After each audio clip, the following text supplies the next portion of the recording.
ուզում է վախացնի,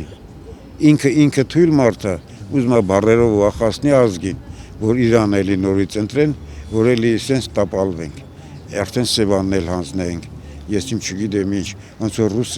ռուս ազգը Ղրիմը վերցրեց, էլ Ուկրաինայի կեսն է ուզում վերցնի, ուզում են, որ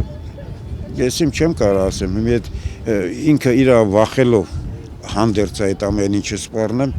Սերժն էլ մի անգամ իրան հենց զգուշացրեց, հենց միան է, որ ես քեզ էլի մարտի 1 սարքեմ, այսինքն իրանք գուշ չունեն, իրանք այդ միլիցիա բարեկներ բան այդ ամեն ինչ ունեն, իրանք կարողանում են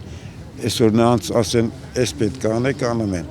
նրանք առանց մտածելու, որ իրանց դեմին, իրանց քույրն է, իրանց մայրն է, իրանց եղբայրն է, իրանց գալիս է այդ դուբինք են ձեռին վախացնելով գնամ, կամ առաջա բացում են, որ ինքը գնա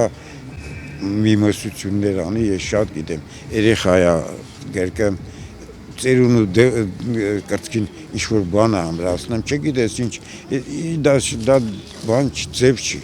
դա ձև չի, պետք է ուղեղով աշխատես, ոտով ձեռով չտես աշխատի։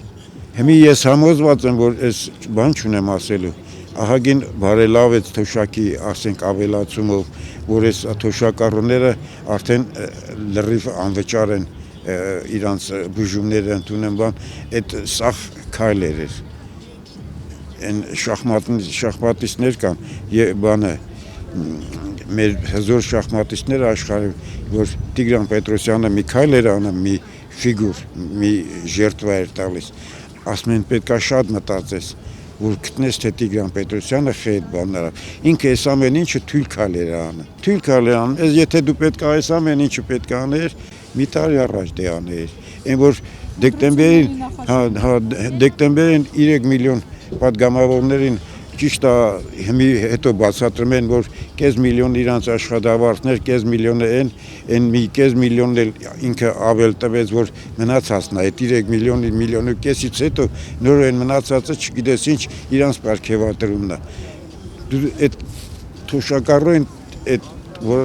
ասում ես 10 դրամ պետք է ավելացնել, ասում ես ոնց, այդ ամեն ինչը, այդ խիբը հիմի ոնց, հիմի ոնց, հենց եկավ 2 ամիս մնաց իրանց ընտրություններին, հիմի ոնց։ Այն ժամանակ, որ իրանք ամբողջ կառավարության այդ անձնակազմը ինքնաթիռներով գնում են սաղ աշխարհը ֆռռում են, ամեն ինչ հնարավոր էր, բայց թոշակառուին զամբյուղը բարձրացնելը շատ դժվար էր։